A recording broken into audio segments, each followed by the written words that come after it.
حضرت ابو امامہ رضی اللہ تعالیٰ عنہ بیان کرتے ہیں، رسول اللہ صلی اللہ علیہ وآلہ وسلم سے دو آدمیوں کا ذکر کیا گیا، ان میں سے ایک عابد اور دوسرا عالم ہے۔ تو رسول اللہ صلی اللہ علیہ وآلہ وسلم نے فرمایا، عالم کی عابد پر اس طرح فضیلت ہے جس طرح میری فضیلت تمہارے ادنا آدمی پر۔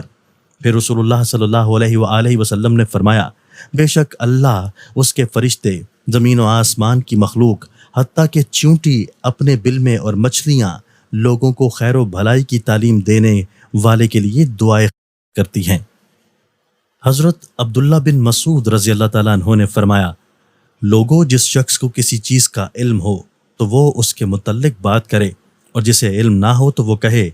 اللہ علم، اللہ بہتر جانتا ہے، کیونکہ جس چیز کا تجھے علم نہ ہو اس کے متعلق تمہارا یہ کہنا کہ اللہ بہتر جانتا ہے، یہ بھی علم کی بات ہے۔ اللہ تعالیٰ نے اپنے نبی سے فرمایا،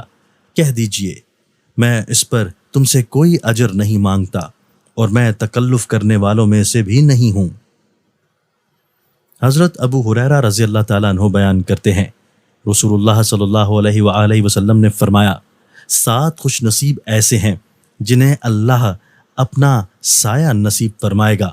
جس روز اس کے سائے کے سوا کوئی سایہ نہیں ہوگا۔ عادل حکمران،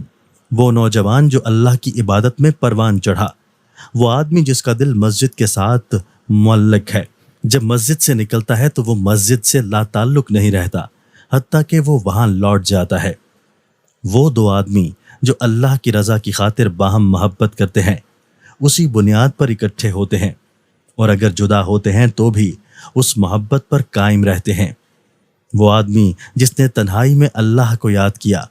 تو اس کی آنکھیں اشک بار ہو گئیں۔ وہ آدمی جسے حسب و جمال والی دوشیزہ نے برائی کے لیے دعوت دی تو اس نے کہا میں اللہ سے ڈرتا ہوں۔ اور وہ آدمی جس نے جو صدقہ کیا اس نے اسے اس قدر مخفی رکھا حتیٰ کہ اس کا بایاں ہاتھ نہیں جانتا کہ اس کے دائیں ہاتھ نے کیا خرچ کیا۔